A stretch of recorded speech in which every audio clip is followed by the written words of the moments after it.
இன்னொரு கேள்வி கேட்கப்படுகின்றது. சை செய்யும் போது ஓதுவதற்கென்று ஏதேனும் குறிப்பிட்ட துவா இருக்கிறதா? என் அருமை சகோதரர்களே, சை என்பது சஃபா மர்வாவுக்கு மத்தியில் ஓடுகின்ற அந்த ஓட்டம் தான் சையாக இருக்கிறது. சை செய்கின்ற பொழுது ஒருவர் சஃபாவுக்கு ஏறுகின்ற நேரத்தில் முதலாவது அவர் அல் குர்ஆனுடைய வசனம், இன்ன ஸஃபா வல் மர்வத மின் ஷஆயிரில்லாஹ், நிச்சயமாக சஃபாவும் மர்வாவும் அல்லாஹ்வுடைய அடையாள சின்னங்கள் என்றும் உள்ளவைகள் என்ற குர்ஆனுடைய வசனத்தை ஓத வேண்டும். அதற்கு பிறகு இரு கைகளை உயர்த்தியவராக கஅபாவை முன்னோக்கியவராக பிரார்த்திக்க வேண்டும். அதன் பிறகு லா இலாஹ இல்லல்லாஹு வஹ்தஹு லா ஷரீக லஹு லஹுல் முல்கு வ லஹுல் ஹம்து வ ஹுவ அலா குல்லி ஷைஇன் கதீர், லா இலாஹ இல்லல்லாஹு வஹ்த அன்ஜஸ வஅத வ நஸர அப்த வ ஹஸமல் அஹ்ஸாப வஹத என்ற திக்ரை 3 முறை செய்ய வேண்டும்.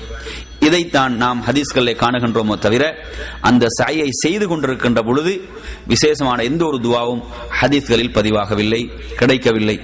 அப்துல்லாஹ் இப்னு மஸ்ஊத் ரலியல்லாஹு அன்ஹு அவர்கள் ஒரு துவாவை கேட்டிருக்கிறார்கள். இது அவர்கள் கேட்ட ஒரு துவா. என்ன?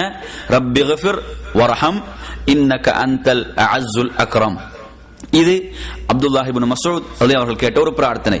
இதை விரும்பினால் ஒருவர் கேட்டுக்கொள்ளலாம். இது நபி அவர்கள் கேட்கவில்லை, அப்துல்லாஹ் இப்னு மஸ்ஊத் அவர்களுடைய ஒரு வழிமுறையாக இருக்கிறது. யா அல்லாஹ், என்னை மன்னிப்பாயாக, அருள் புரிவாயாக, நிச்சயமாக நீ சங்கையானவன், கண்ணியத்துக்குரியவன் என்ற இந்த வார்த்தைகள்.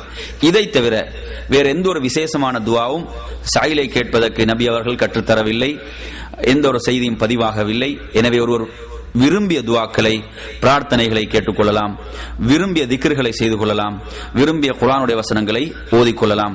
இதுதான் நபி வழியாக இருந்து கொண்டிருக்கிறது. எனவே நறுமை சகோதரர்களே, இன்றைய நமது இந்த கேள்வி பதில் நிகழ்ச்சிகள் ஊடாக நாம் முடியுமான வரை உங்களுக்கு குர்ஆன் சுன்னாவுடைய ஒளியில் இந்த கேள்விகளுக்கு பதில்களை வழங்கினோம். நமது ஹஜ்ஜை இன்ஷா அல்லாஹ் அந்த அல்லாஹ்வின் தூதருடைய ஹஜ் எப்படி அமைந்ததோ அது போன்ற ஒரு ஹஜ்ஜாக அமைத்துக் கொள்வோம். அல்லாஹ்வுடைய திருப்பொருத்தத்தை ஈருலகிலும் பெற்றுக்கொள்வோம் என்று கூறி நிறைவு செய்து கொள்கிறோம். அதற்கு முன்னர்